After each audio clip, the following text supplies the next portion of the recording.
মুখোমুখি করেছেন। তাই আজকে আমাদের ঐক্যবদ্ধ থাকতে হবে। আমাদের দেশনেত্রী বেগম খালেদা জিয়ার নেতৃত্বে গণতান্ত্রিক আন্দোলনের ধাপে ধাপে 15 বছর পরে ছাত্র জনতা আন্দোলনের মধ্য দিয়ে দেশনেতা তারেক রহমানের নেতৃত্বের মধ্য দিয়ে গণতন্ত্র পুনরুদ্ধার হয়েছে। আসুন আমরা ঐক্যবদ্ধ হই, সুশাসন জারি করি। আর আমাদের আজকে যে সন্তানদের নিয়ে আমরা এখানে দাঁড়িয়েছি, অনুরোধ থাকবে আমরা তাদের প্রতি সুদৃষ্টি থাকে, তাদের লেখাপড়ার প্রতি। আপনাদের অভিভাবক, আপনারা পিতা মাতা, আপনাদের সুশিক্ষা শিক্ষিত হয়ে তার স্কুল কলেজে সুশিক্ষা শিক্ষিত হবে।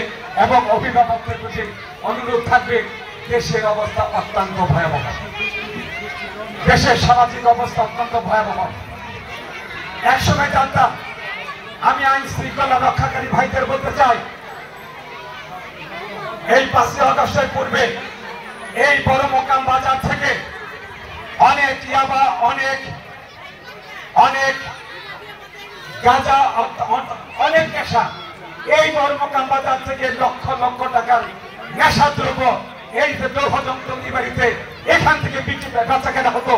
আজকে আমরা বলতে চাই, আমরা কোনো মাদক